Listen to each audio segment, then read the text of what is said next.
The security alert came through during Natasha's 10th birthday party. 3 words on Taiho's phone: situation at gate.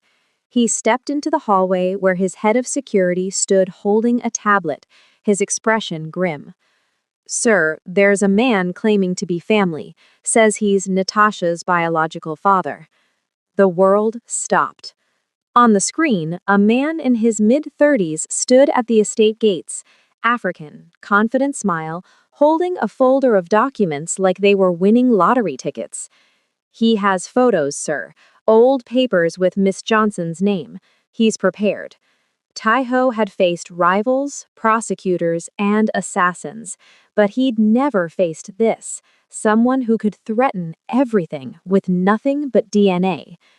Where's Relle? Kitchen, sir. Bring her. Don't let Natasha see. When Relle entered his office moments later, Taiho pulled up the security feed without a word. She looked at the screen. Her face went white. No, she whispered. Marcus. Who is he? Rochelle's hands trembled. The man who abandoned me 11 years ago. The man who took my savings and disappeared.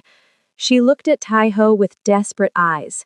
He's Natasha's biological father. Down the hall, children's laughter echoed. Natasha blew out her birthday candles, surrounded by friends, completely unaware. She had no idea the stranger at the gate was about to make her question everything she knew about family, including who her real father was. Marcus Obi had exactly $47 in his bank account when he saw the photo that would change everything. He was sitting in a Johannesburg cafe, nursing a coffee he'd stretched to 2 hours, scrolling mindlessly through social media to avoid thinking about the men looking for him. The loan sharks, the ones who'd given him 3 weeks to produce 50,000 rand he didn't have. Then the algorithm served him a trending post. Korean business mogul's unexpected family moment goes viral. The image showed a stern-looking Asian man in an expensive suit and draped across his shoulders, laughing, fearless, beautiful, was a young black girl. But it was the woman standing beside them that made Marcus's coffee cup freeze halfway to his lips. Relle. Older, more polished, but unmistakably her. And if that girl was around 10 years old, Marcus did the math quickly. 11 years since he'd left Cameroon, left Relle, left the pregnancy he'd convinced himself probably wasn't even real. Apparently, it had been very real. He zoomed in on the photo, reading the caption, Tae-ho Kang, billionaire, Seoul. The words blurred together as Marcus's mind started racing through possibilities. This wasn't guilt making his heart pound. It wasn't remorse or paternal longing. It was pure electric opportunity. A man that rich, with that kind of reputation, because Marcus recognized the type, had dealt with them in his failed business ventures, would pay anything to protect his image. And what could damage that image more than a biological father showing up, demanding his rights? Marcus opened a new browser tab and started researching. Within an hour, he knew everything he needed. Tae-ho Kang's business empire, his transition from underground operations to legitimate enterprises, his obsessive privacy about his personal life. And now Marcus had leverage. DNA, legal standing, a daughter Tae-ho had no biological claim to. He thought about Rochelle's face in that photo. She looked happy, protected, probably didn't think about him at all anymore. Probably told the kids some story about her father being dead or gone or irrelevant. Marcus felt a flash of something. Maybe irritation that she'd moved on so completely. Maybe jealousy that another man was raising his child in luxury while he dodged creditors in cafes. But mostly, he felt calculation. He pulled up flight prices to Seoul. Expensive, but he could scrape it together. Sell his laptop, his watch, the few things he had left. It would leave him completely broke when he arrived, but that didn't matter. because in a few weeks he'd either have enough money to disappear permanently, or he'd have legal custody of a child whose stepfather was desperate enough to pay millions to make a problem go away. Either way, Marcus Obi was getting his payday. He'd abandoned Relle when she needed him most, taken her savings, and never looked back. He'd built that habit of running from responsibility so thoroughly that fatherhood had seemed like a trap rather than a gift. But now that same daughter could be his salvation. Marcus booked the flight with a credit card that was already maxed out. As the confirmation loaded, he looked at the photo one more time. The girl was smiling at Tae-ho like he'd hung the moon. Marcus smiled too. That was about to change. The house was finally quiet. Natasha had gone to bed hours ago, exhausted from her birthday celebration. The caterers had cleaned up, the guards had resumed their normal rotations, and the decorations still hung cheerfully in the dining room, like nothing had shattered. But everything had shattered. Relle sat on the edge of the bed she shared with Tae-ho, hands trembling in her lap. He stood by the window, giving her space, waiting. He'd learned over the years when to push and when to simply be present. His name is Marcus Obi. Her voice came out rough, like she was dragging the words from somewhere deep and buried. We met in Yaoundé. I was 23, working at my uncle's restaurant. He was everything I thought I wanted. Tae-ho turned slightly, his face unreadable in the dim light. He had plans, big plans. He was going to start an import business, bring European goods to Cameroon, make us both rich. Relle laughed bitterly. I believed every word. When he said he loved me, I believed that too. She could still remember Marcus's smile, the way he'd made her feel chosen, special, like her life was finally beginning. When I got pregnant, he seemed happy at first, talked about marriage, about the family we'd build. For 3 weeks, I thought... She stopped, swallowing hard. Then I came home one day and he was gone. My savings, everything I'd put aside for the baby, gone. Just a note saying he wasn't ready to be trapped. Tae-ho's jaw tightened, but he didn't speak. I looked for him, called everyone we knew. His friends said he'd gone to South Africa, but no one had details.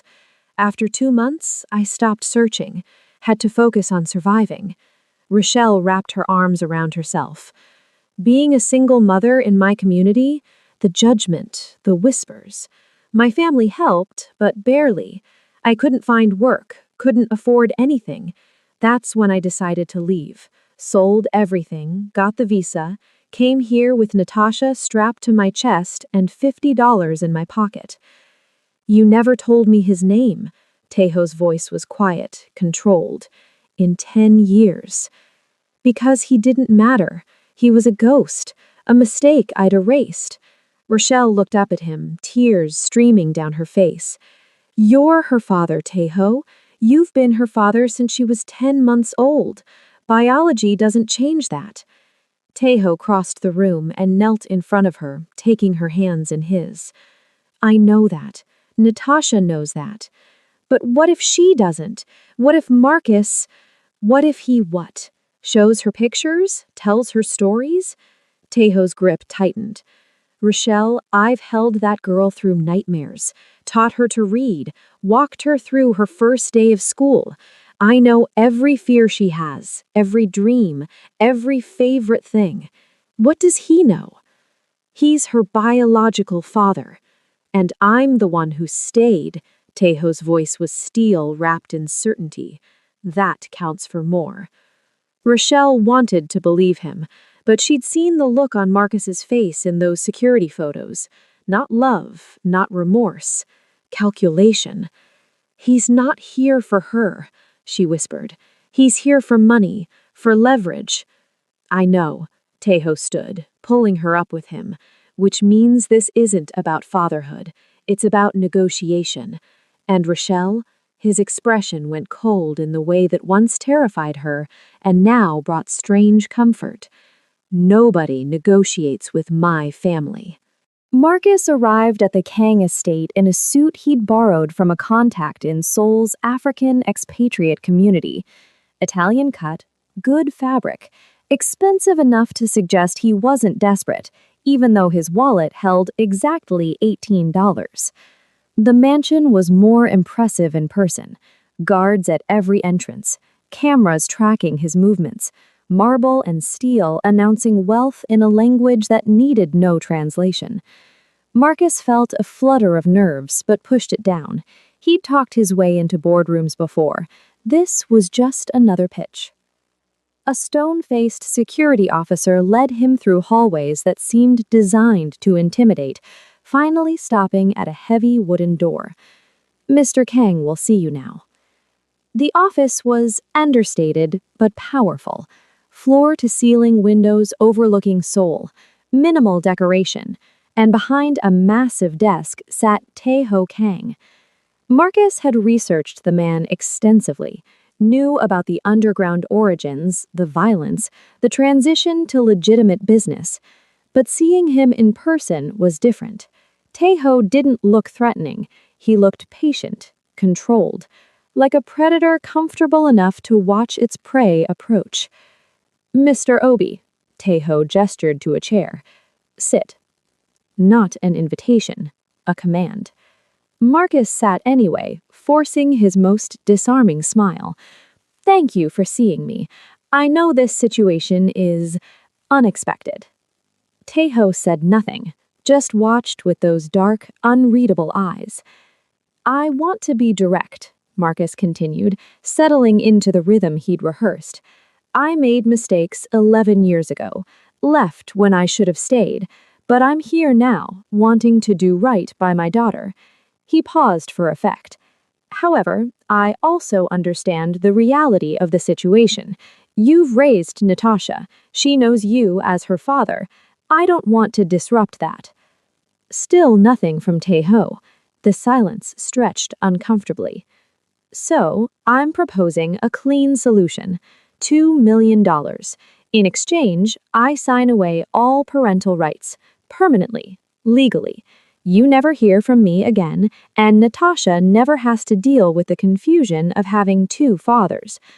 Marcus leaned forward, confident now. "Everyone wins. You keep your family intact, I get to move on with my life, and most importantly, that little girl doesn't get caught in the middle." Tae-ho's expression hadn't changed once during the entire speech. Finally, he spoke. "Have you asked Natasha what she wants?" The question caught Marcus off guard. "I'm sorry?" "My daughter. Have you asked her opinion on any of this?" "She's 10. I managed to laugh. "She's a child. She doesn't get to make these kinds of decisions." Something shifted in Tae-ho's face. Not anger, something colder. He stood slowly, walked to the door, and opened it. "This meeting is over." "Wait, you haven't even—" "My lawyers will be in touch." Tae-ho's voice was quiet, but it carried absolute finality. "And, Marcus, you approach my daughter directly, without supervision, and you won't like what happens next." I felt genuine fear for the first time since arriving. "Is that a threat?" "It's a promise." Tae-ho's eyes were empty of everything except certainty. "You had 11 years to be a father. You chose money over that child before she was even born. Now you want to sell her again for $2 million? I'm offering you a solution. You're offering me nothing I need, because Natasha isn't a problem to solve. She's my daughter." Tae-ho stepped closer, and Marcus unconsciously retreated. "You don't understand what you're dealing with.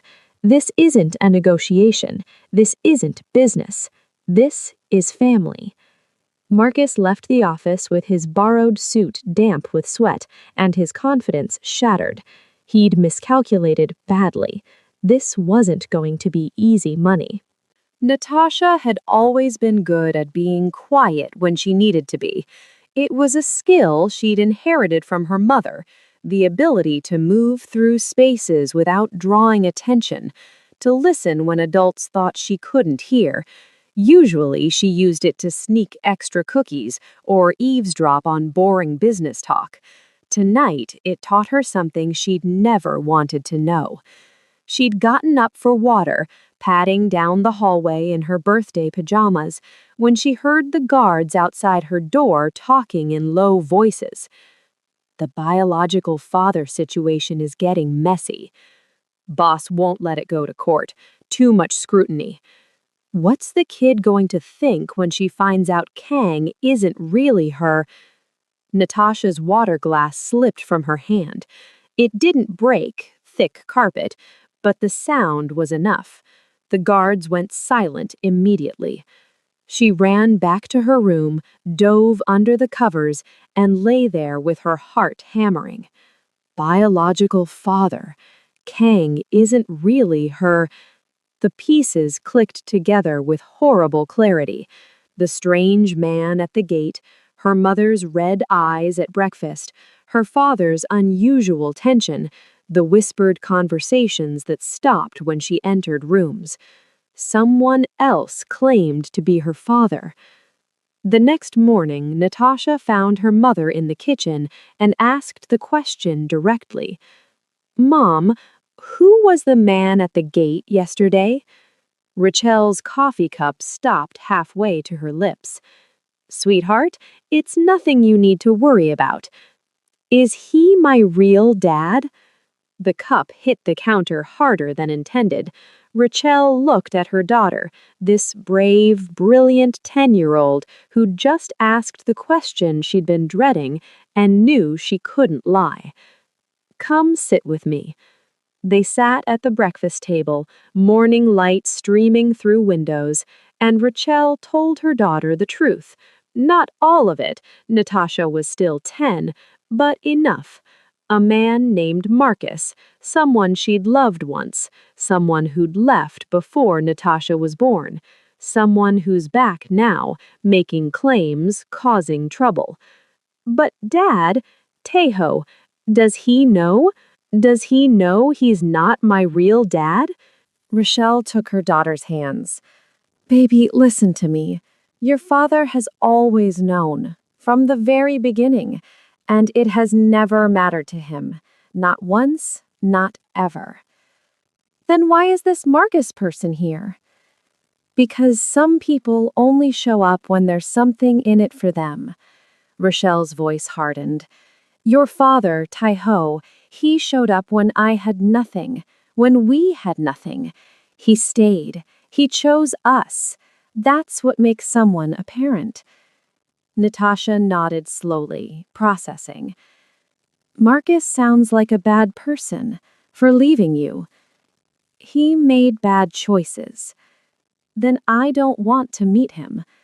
Natasha's jaw set with a stubbornness Rachel recognized. She'd seen it in Tejo 1,000 times. "Dad is my dad. That's it." Rachel pulled her daughter close, relief flooding through her. That's exactly it. But that night, Rachel found Natasha sitting cross-legged on her bed, staring at a photo from her birthday party. Her and Tejo, his hand on her shoulder, both of them laughing. "Mama?" Natasha's voice was small. "Do I look like him, Marcus?" Rachel's heart cracked. "I don't know, baby. I haven't seen him in 11 years. Do I look like Dad?" "No," Rachel admitted quietly. Natasha traced Tejo's face in the photograph. "But I act like him sometimes. You say that." "You do. You're brave like him, stubborn like him." "Then maybe that matters more than looking alike." Natasha set the photo down carefully. "Right?" "Right," Rachel whispered. But she saw the confusion in her daughter's eyes and knew the seeds of doubt had been planted despite everything. Tejo noticed the change immediately. It started small. Natasha didn't run to greet him when he came home from meetings anymore. She'd look up from her homework, offer a polite smile, then return to her books. No excited chatter about her day. no requests to sit in his office while he worked. At dinner, she was quiet, answered questions but didn't volunteer stories. The easy comfort they'd built over 10 years felt suddenly fragile, like glass that had developed invisible cracks. "How was school?" he'd ask. "Fine." "What did you learn?"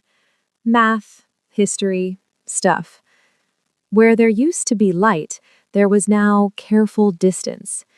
Tejo had faced down armed rivals without flinching, had built an empire through calculated moves and unwavering confidence. But watching his daughter pull away, centimeter by centimeter, unmade him in ways violence never could. He caught her watching him sometimes, studying him like she was trying to solve a puzzle. Her eyes would drift to the guards stationed outside, to the secure phone he carried, to the way people deferred to him with barely concealed fear. She was seeing him differently now, not as dad, as Tae-ho Kang, the man the world knew. One evening, he found her in the library, supposedly reading, but the book hadn't moved in 20 minutes. "Natasha." She looked up, and for a moment, he saw something in her eyes that gutted him. Uncertainty, like she was looking at a stranger. "Can I ask you something?" Her voice was careful. "Always." "Why do we have so many guards?" Tae-ho sat down across from her. "Because I've made enemies, people who might want to hurt our family." "Because of your business?" "Yes." "The business you did before? The one people talk about?" She wasn't accusing, just asking, but each question felt like a small blade. "Yes." Natasha nodded slowly. "Would I have needed guards if Marcus had stayed, if we'd lived in Cameroon?" There it was, the real question underneath all the others. "I don't know," Tae-ho answered honestly, "but you'd have lived differently. Whether better or worse, I can't say. Normal, though, right?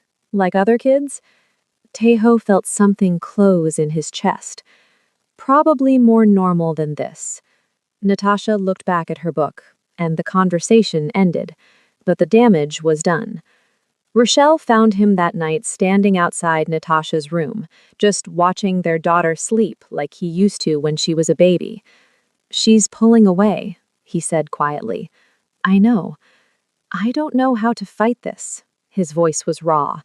"I can't intimidate biology, can't negotiate with blood, can't eliminate doubt with strategy." Relle took his hand. "She's 10 and confused. She just learned the man she thought was her father isn't genetically hers, and there's a stranger claiming he is. Give her time." What if time makes it worse? What if the more she thinks about it, the more she realizes? Realizes what? That you've loved her every day of her life? That you've protected her, taught her, been there for every moment? Rochelle's grip tightened. "Tae-ho, you're her father. That doesn't change because she's asking questions." But across the city, Marcus's lawyer was drafting formal custody petitions, and in her room, Natasha stared at the ceiling, wondering what her life might have been like if the man who shared her DNA had been the one who stayed. The distance between them grew wider with each passing day, and Tae-ho, who had never felt powerless, didn't know how to close it.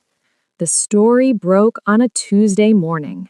Relle was making breakfast when her phone exploded with notifications. Messages from people she hadn't spoken to in years. Links, screenshots. Her hands started shaking before she even opened the first one. The headline read, "Abandoned father seeks reunion with daughter living under crime lord's roof." The article had everything. Photos of Marcus looking earnest and wounded.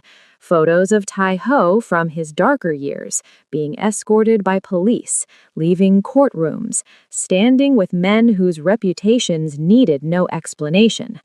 A tearful interview where Marcus talked about mistakes made in youth and just wanting to know my daughter is safe. He played the victim perfectly. "I was young and scared when Relle got pregnant, Marcus told the camera, his voice breaking at exactly the right moments. I ran. I'm not proud of it, but I've spent 11 years trying to find them, trying to make amends.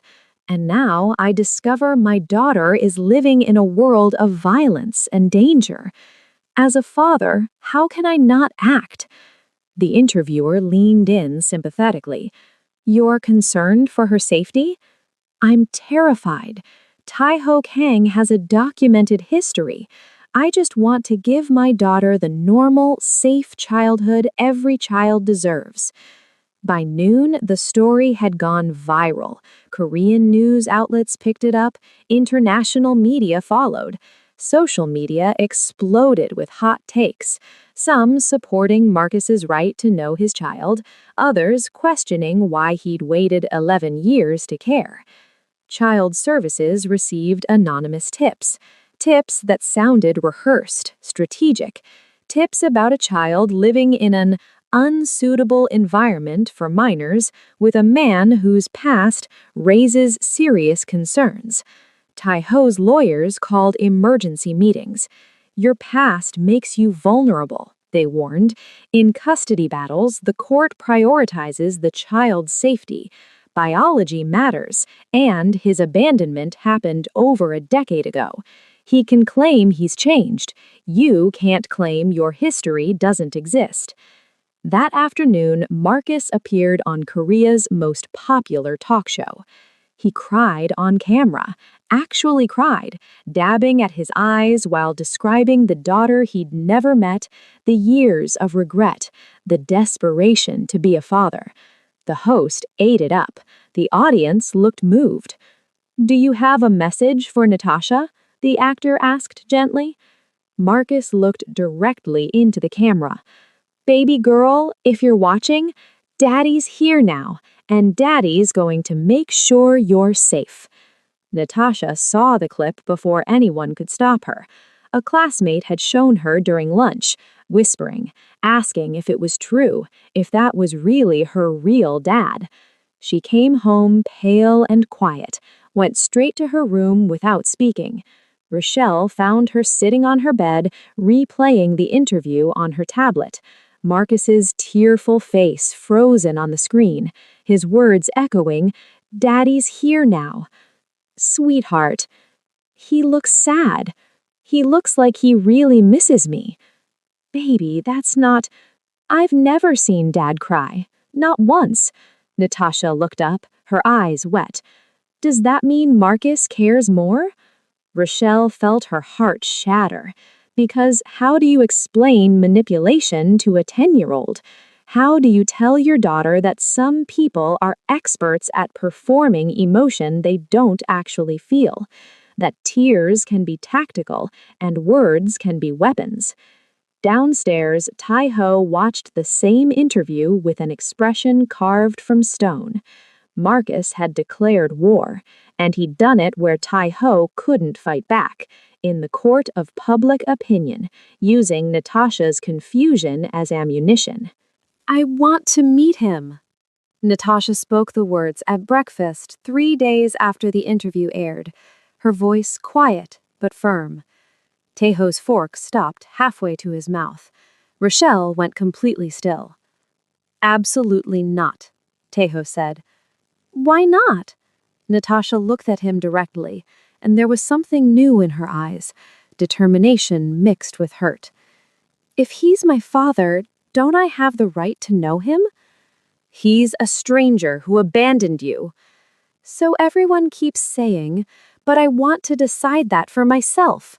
Her chin lifted in that stubborn way that was pure Tai-Ho, even if biology said otherwise. You can't protect me from this. It's already happening. Later, after Natasha had gone to school, Relle found Tai-Ho in his office, staring at nothing. We have to let her, she said quietly. No. Tai-Ho, she needs to see who he really is. Right now, he's this idea in her head, this man who cries on TV and says he loves her. If we keep her from him, we make him more powerful. Relle sat across from him. But if she meets him, she'll see the performance up close. She's smart. She'll recognize it. And if she doesn't, if she sees what she wants to see, then at least she made the choice herself. Rochelle's voice was steady, despite the fear in her eyes. We can't force her to choose you. She has to want to. The meeting was arranged at a neutral cafe, supervised and public. Security posted nearby, but out of sight. Marcus arrived early, bringing gifts: a stuffed lion, a bracelet with Cameroonian beads, a photo album of relatives Natasha had never met. He stood when she approached, his smile warm and careful. Natasha, oh my God, you're so beautiful. Natasha studied him with the same intense observation she'd inherited from watching Tejo negotiate for years. Hi. They sat. Marcus ordered her hot chocolate without asking what she wanted, then launched into stories. About Cameroon. About her grandparents, his parents, who would love to meet her someday. About the culture she came from, the language, the food. I know I wasn't there, Marcus said, his voice heavy with practiced regret. I made terrible choices, but I want you to know I thought about you every day, wondered what you looked like, if you were happy, if you were safe. Where were you? Natasha asked, simple, direct. South Africa mostly, trying to build something, make money so I could come back and be the father you deserved. He reached across the table, stopping just short of touching her hand. I know this is confusing, having two fathers, but you don't have to choose right away. We can take time, get to know each other. Across the cafe, Tejo sat with his coffee untouched, watching his daughter smile at another man, watching Marcus lean in, charming and warm, saying all the things a confused 10-year-old needed to hear. He'd fought gang wars, survived assassination attempts, built an empire from nothing. But watching Natasha laugh at something Marcus said, actually laugh, was the most helpless he'd ever felt. Would you like to meet again? Marcus asked as the hour ended. Maybe go to a museum, or I could teach you some Bamileke phrases. Natasha glanced toward where Tejo sat, then back at Marcus. I'll think about it. Marcus smiled like he'd already won. That's all I ask. Outside, Natasha was quiet as Tejo's car pulled up. She climbed in without speaking, clutching the stuffed lion Marcus had given her. Well? Relle asked gently from the front seat. Natasha looked down at the gift in her lap. He seems nice. Two words that felt like a knife in Tejo's chest. Nice. Tejo's investigator delivered the report at midnight, apologizing for the hour but knowing his boss would want it immediately. You were right to dig deeper, sir. The file was thick. Financial records, intercepted communications, witness statements from Johannesburg. Tejo read through it with the methodical focus he'd honed over decades, his expression growing colder with each page. Marcus Obi wasn't just broke, he was drowning. Failed businesses stretching back years, a restaurant in Cape Town that folded after 8 months, an import venture that collapsed under debt, a consulting firm that was really just Marcus convincing desperate people to invest in schemes that never materialized. And the debts. 50,000 rand to a loan shark named Bengu, a man whose collection methods made Tejo's old crew look gentle. Another 30,000 to various creditors. Eviction notices.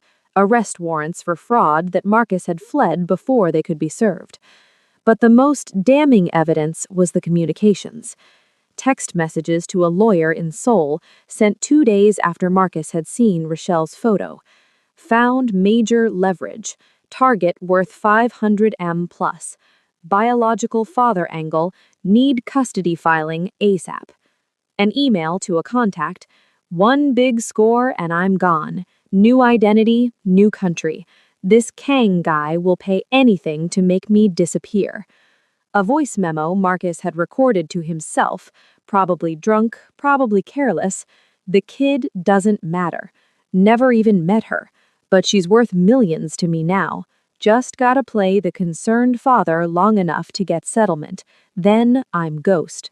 Again. Tejo closed the file and looked at his investigator. This is verified? Every piece. We have the original communications. Voice analysis confirms the memo is his. The debts are documented through official channels. The investigator hesitated. Sir, he never intended to be a father. This was always extortion. After the man left, Tejo sat alone with the evidence of Marcus's true nature. Part of him felt vindicated. He'd known from the first moment what Marcus really was. But another part felt only devastation. Because this information would destroy whatever fantasy Natasha was building, would shatter the idea that maybe, somewhere, she had another father who actually cared. Relle found him at dawn, still at his desk, the file open in front of him. You didn't sleep. Read this. He pushed it toward her. Relle went through it slowly, her expression shifting from confusion to anger to something that looked like grief. When she finished, she was shaking. He called her leverage, his own daughter. She's not his daughter. She's a financial instrument. Tejo's voice was flat. He never wanted to know her. He wants to use her. We have to tell Natasha. Do we? Tejo looked up at her.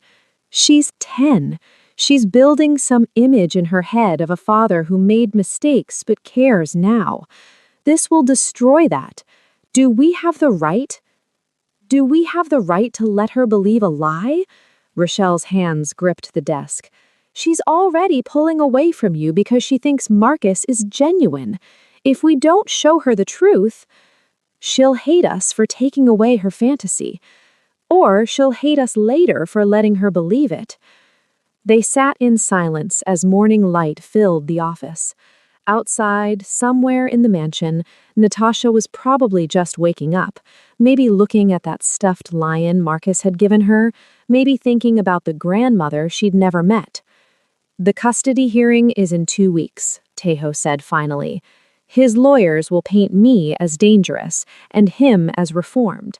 They'll say people change, that past mistakes don't define present intentions. But we have proof his intentions haven't changed. He's still running the same con, just with higher stakes. Tejo picked up the voice memo transcript, staring at Marcus's words. The kid doesn't matter. We tell her, he decided. But we don't ambush her with it. We prepare her first. Let her know that sometimes people perform emotions they don't feel. She's 10. Will she understand? She understood at 10 months old that I was safe when everyone else was afraid. She sees things clearly. Tejo's jaw tightened. We just have to trust her that she'll see through him too. But in his gut, he knew the truth. Seeing clearly and accepting what you see are two different things. And sometimes, children would rather believe a beautiful lie than face an ugly truth. The courtroom was smaller than Natasha expected, less dramatic. Just wood paneling in fluorescent lights and people in suits speaking in careful, legal language that made everything feel distant and unreal. Marcus's lawyers had spent an hour painting Tejo as a reformed but fundamentally dangerous man. They'd shown photos from his past, cited arrest records, mentioned associates who'd met violent ends. They painted Relle as someone who'd fled her country illegally and exposed her daughter to an unstable environment. Then they presented Marcus, the remorseful father, the man who'd made mistakes in his youth but had spent years trying to find his daughter, who just wanted to provide a normal, safe life. He's offering stability, Marcus's lawyer argued, a fresh start away from violence and criminal elements, a chance for this child to know her heritage, her family, her roots. Tejo's lawyers countered with evidence of abandonment, financial irresponsibility, Marcus's pattern of failed ventures. They presented the intercepted communications, the texts, the emails, the voice memo that laid bare his true intentions. This man views Natasha as leverage, not as a daughter, Tejo's lawyer stated coldly. He abandoned her once for money, now he's returned for more. Marcus's team called it taken out of context, said desperate men say desperate things, that it proved nothing about his capacity for love now. Back and forth, evidence and counter-evidence, two versions of truth battling in careful legal language. Then the judge turned to Natasha. "Miss Kang, you're old enough to have a voice in these proceedings. I'd like to hear from you directly." The courtroom went silent. Natasha stood, her legs shaking but her voice steady when she spoke. "I've been thinking a lot about what makes someone a father," she began. "Everyone keeps talking about biology and DNA. Marcus keeps saying we share blood, that we're connected." She looked at Marcus, who gave her an encouraging smile. "And that's true. He is my biological father." Tejo's world tilted. "But I also thought about what a father actually does." Natasha turned to face the judge. "A father shows up, not just once for photos and interviews, every single day. When you're sick at 3 in the morning, when you have nightmares, when you need help with homework or someone to practice your speech with, or just someone to sit with you when you're scared." Her voice grew stronger. "Marcus wasn't there when I was born. He wasn't there when I took my first steps, or said my first words. He wasn't there when Mom had nothing and we were hiding in a supply closet because we had nowhere else to go. But Dad was." She looked at Tejo now, and her eyes were clear. "Tejo Kang has been there for every single moment since I was 10 months old. He taught me to read. He protected us when people tried to hurt us. He chose us when he didn't have to." Marcus shifted uncomfortably in his seat. "I saw the evidence. The messages where Marcus called me leverage, where he said I didn't matter except for money." Natasha's voice didn't waver. "And I thought about the interview where he cried on TV and how I'd never seen Dad cry. At first, I thought maybe that meant Marcus cared more, but then I realized Dad doesn't perform his feelings for cameras. He just shows them through his actions, every single day." She turned back to the judge. "Blood doesn't make you a parent. Showing up does. And I choose the father who's been showing up since I was a baby. I choose the man who chose me first." Natasha's voice was absolutely certain. "I choose Dad." The judge's ruling came swiftly. Given the evidence of Mr. Obi's true intentions, his documented pattern of abandonment, and, most importantly, the child's clear preference and well-being, custody remains with Mr. Kang. Mr. Obi's petition is denied. Marcus stood, started to protest, but his lawyer pulled him back. Outside the courthouse, Marcus tried one last time. He approached Natasha with practiced tears in his eyes. "Baby girl, I know you don't understand now, but—" "I understand perfectly." Natasha's voice was cold in a way that was pure Tejo. "You left Mom when she needed you, you took her money, you disappeared for 11 years, and you only came back when you thought I was worth something." She stepped closer to Tejo, who put his hand on her shoulder. "You're not my father. You're just the man who happened to be there when I was conceived. That's all you'll ever be." She walked away without looking back. That night, Natasha found Tejo in his office. "Dad?"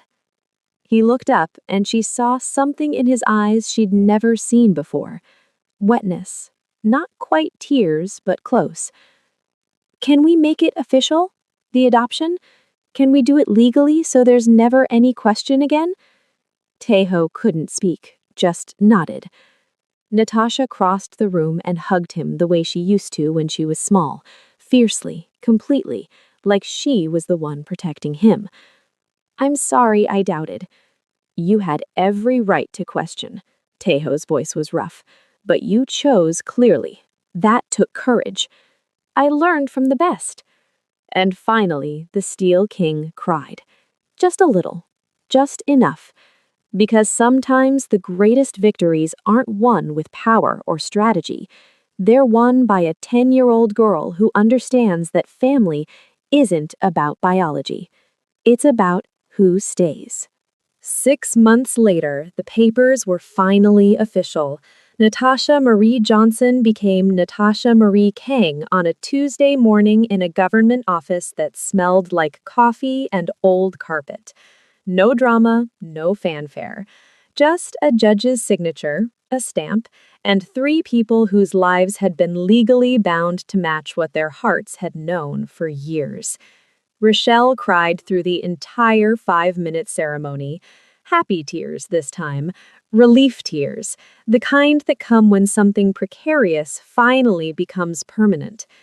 Tejo signed his name with hands that had held weapons and signed death warrants, now signing adoption papers that meant more than any deal he'd ever made.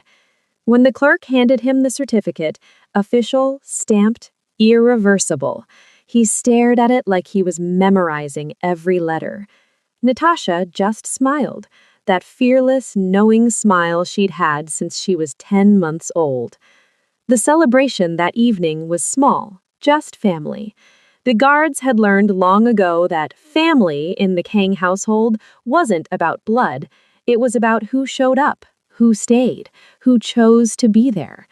Mrs. Chen, who'd given Relle her first job and looked the other way when she'd hidden a baby in supply closets, brought a cake.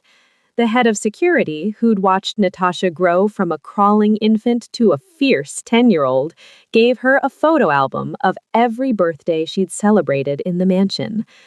10 years, Relle said softly, standing next to Tejo as they watched Natasha laugh with the household staff who'd become her extended family. 10 years since I was hiding in that supply closet, terrified you'd find us. I did find you. Or rather, she found me. She knew before any of us did. Knew what? That you needed us as much as we needed you. Relle leaned against him. She saw past the Steel King to the man who'd forgotten he had a heart. Tejo watched Natasha, officially, legally, permanently his daughter, and thought about that day 10 years ago. About a fearless baby who'd crawled toward danger like it was safety, who'd decided with the clarity only children possess that he was worth trusting. She'd been right.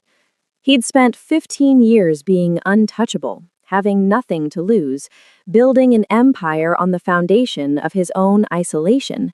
Then a 10-month-old girl had grabbed his ankle and everything had changed.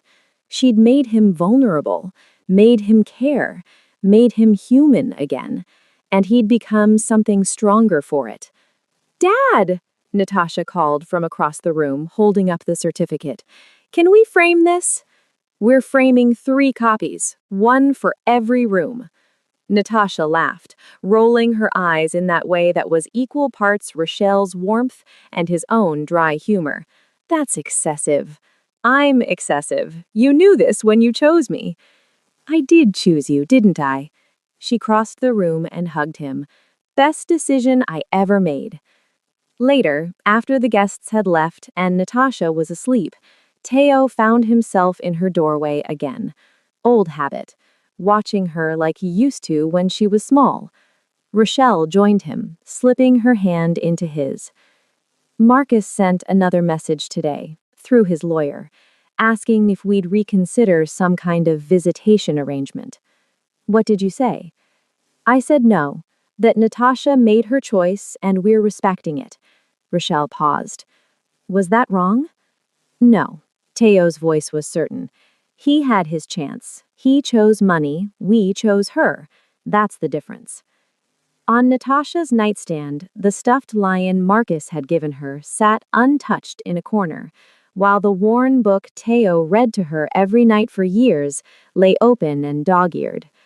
Some gifts are just objects. Others are 10 years of showing up. "She was right, you know," Relle whispered. In the courtroom, blood doesn't make you a parent. Love does. Presence does.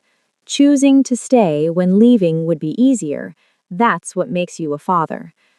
Teo looked at the certificate in his hand, proof that what his heart had known for a decade was now legally, officially, permanently true. I used to think family was weakness, he admitted, that caring made you vulnerable. And now? Now I know it's the only thing that makes you strong. In her sleep, Natasha smiled, safe and certain in the home built not by blood, but by choice. By a mother brave enough to hide in supply closets, by a baby fearless enough to crawl toward danger, and by a man who learned that the greatest power isn't in being untouchable, it's in being loved. You know what gets me about this story? It's that Marcus probably still thinks he's the victim. He probably tells himself Tejo bought the judge, or Relle poisoned Natasha against him, or that money won like it always does. Because people like Marcus can never accept the simplest truth, that a 10-year-old girl looked at both of them and chose the one who actually showed up. That's what makes this story hit different. This wasn't about wealth versus poverty, or biology versus adoption, or even good versus evil. This was about presence, about the quiet, unglamorous work of being there, day after day, year after year, when nobody's watching and there are no cameras to perform for. Tejo Kang had everything working against him: a violent past, a dangerous reputation, no biological connection to Natasha. But he had the one thing Marcus never did. He stayed. When it was hard, when it was inconvenient, when a crying baby disrupted his empire and made him vulnerable in ways bullets never could. And Natasha? That little girl saw what adults spend lifetimes missing, that real love isn't loud. It doesn't cry on talk shows or show up with gifts after 11 years of silence. Real love is boring. It's bedtime stories and homework help, and being there at 3 in the morning when nightmares hit. So here's my question for you. If you were Natasha, what would you have chosen? Would you have picked biology, the connection of blood, the appeal of normal, the father who said all the right things in that cafe? Or would you have picked history, 10 years of protection, the man who held you through every storm, the father who earned it? And here's the harder question. If you were in Tejo's position, would you have had the courage to let Natasha make that choice, knowing she might not choose you, knowing that love sometimes means risking everything and trusting that it's enough? Because that's real strength right there. Not the steel king who intimidated rivals, the father who stood in a courtroom and let his 10-year-old daughter decide his fate. Some of you might think Marcus deserved a second chance, that people change, that past mistakes shouldn't define you forever. And maybe you're right. Maybe in another story, Marcus came back genuinely reformed, truly sorry, actually ready to be a father. But this isn't that story, because Marcus's own words, "the kid doesn't matter," proved he hadn't changed at all. He was running the same con, just with higher stakes. Drop your thoughts in the comments. Do you think Natasha made the right choice? Should Tejo have shown her the evidence earlier, or was Relle right to let her see Marcus for herself first? And would you have been brave enough at 10 years old to choose the harder truth over the prettier lie? If this story reminded you that family is built, not born, that the people who show up are more important than the people who share your DNA, hit that subscribe button, because I'm here every week with stories that challenge what we think we know about love, loyalty, and what it really means to be family. Stories about imperfect people making impossible choices, about children who see clearly when adults are blinded by fear, and about how sometimes the most dangerous person in the room becomes the safest person in your life. Because the best stories aren't fairy tales. They're about real people choosing each other every single day, even when, especially when, it would be easier to walk away. Natasha crawled toward the Steel King when she was 10 months old because she saw something everyone else missed. 10 years later, she chose him again, not because she had to, because he'd proven every single day that she should. That's what family looks like. Until next time, choose the people who choose you. Silent Speaks Story, where every story leaves a mark.